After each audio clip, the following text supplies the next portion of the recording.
All right, welcome back. Now we have the countries of Germany, France, and Netherlands here. So let's first look into a bit of these different types of line graphs. Okay, this is the regular line graph. This is called an area chart. Okay, here, this one. I select it. So that's this one there. Okay. Well, basically, it's the same as line chart. It's just the area under the lines there. I want to say area under the curve, but that's something kind of special in machine learning, so I'm not going to use that term. So area under the line is just colored. It's filled in.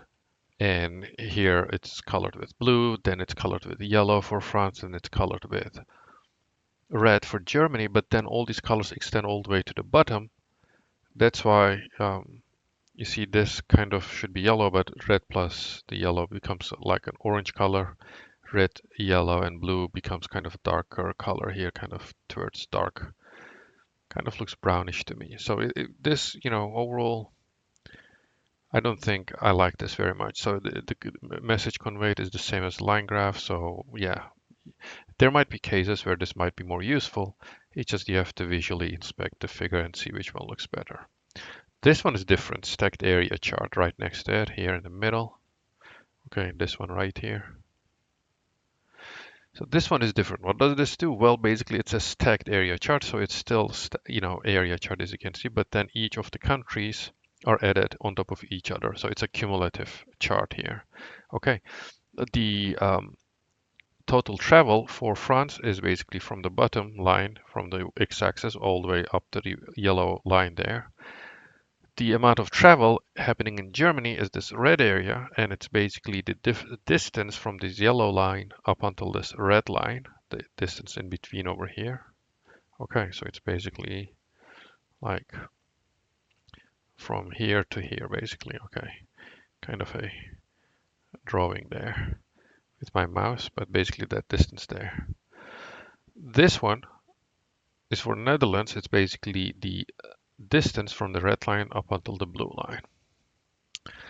So here what we're trying to see is that, at the very top line there, which is for Netherlands, the top line is the cumulative of all three countries. So that's the total line there.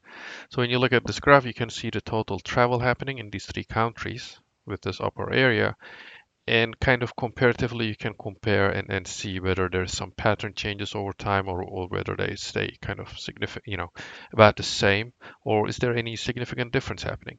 Ignoring this COVID era, like before the COVID era, you see Germany had more passengers traveled in million kilometers.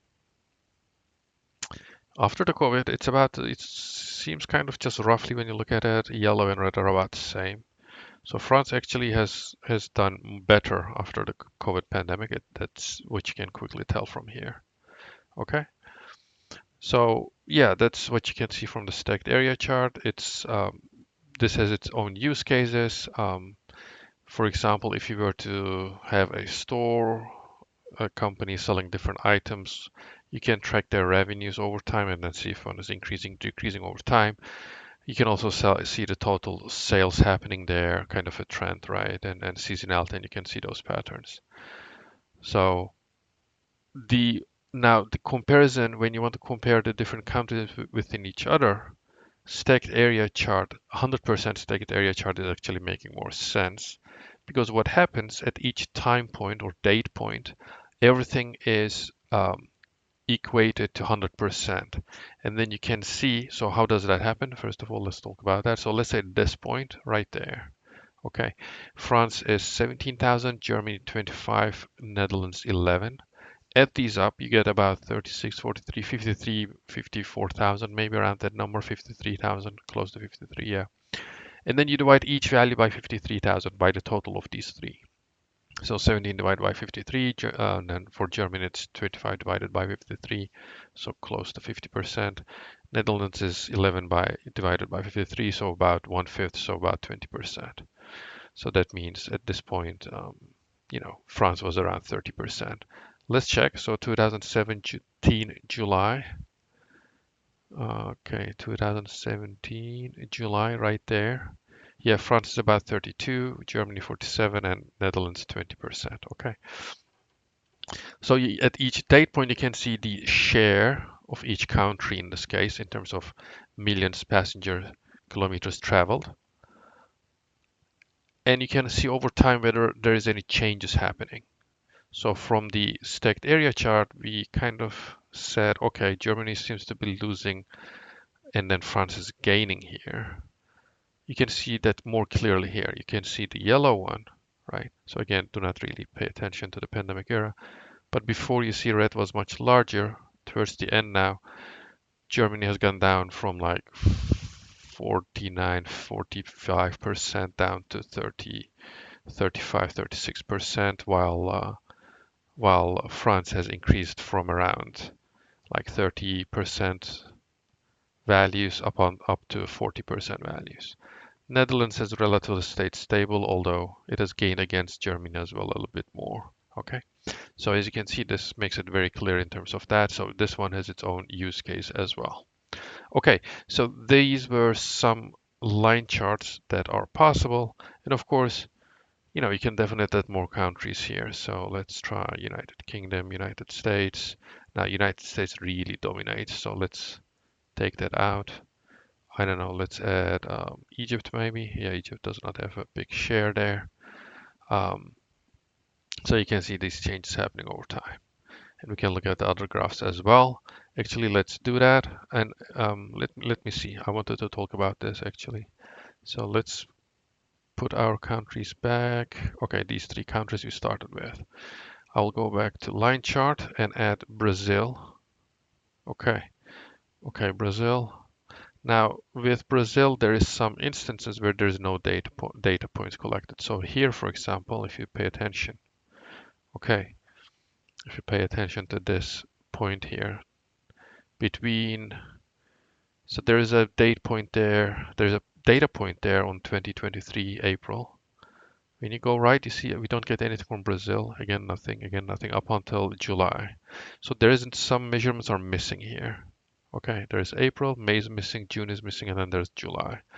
So that we still see a line because Power BI interpolates between these points. So there's missing points there for Brazil, but it does interpolation so that it basically draws a line between the points where there is data. It's the most sensible thing to do here because, based on the graph, we can assume that's more or less correct. But again, there's data points missing there, okay? When you add Canada, Canada now is colored in orange there, so, and kind of a bit more, like it's a bit hard to differentiate with from the red color there. I'm not sure whether, okay, let's do this.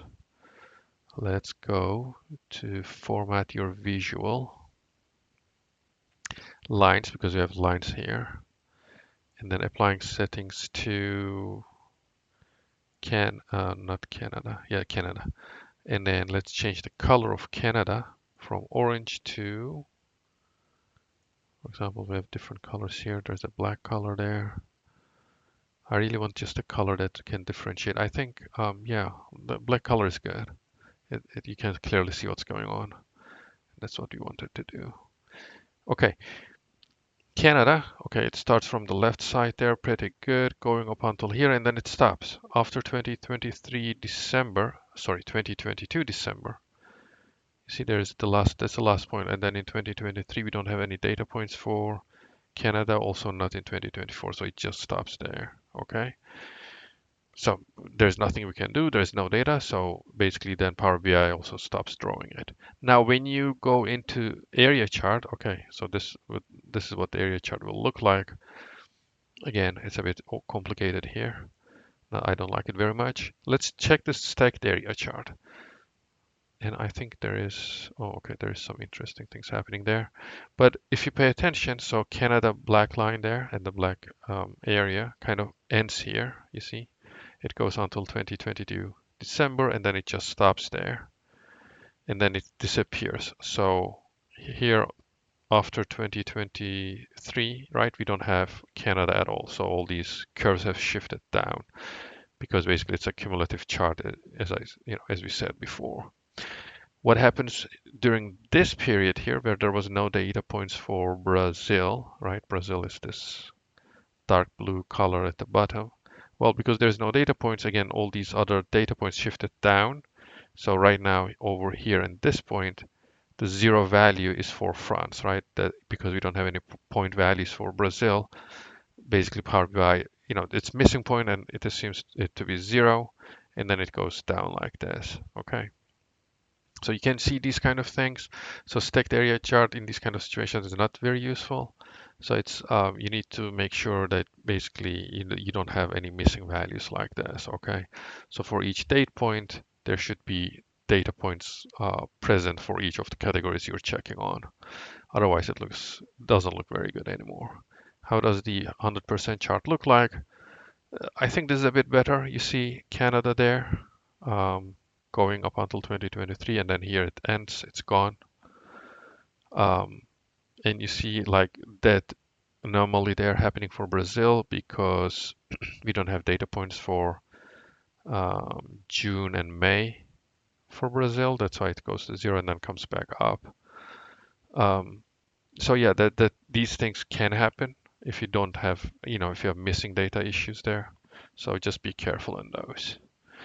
And when you see these kind of things happening, just know, I try to point out these a few examples here so you can understand what's going on, and these can be common in data.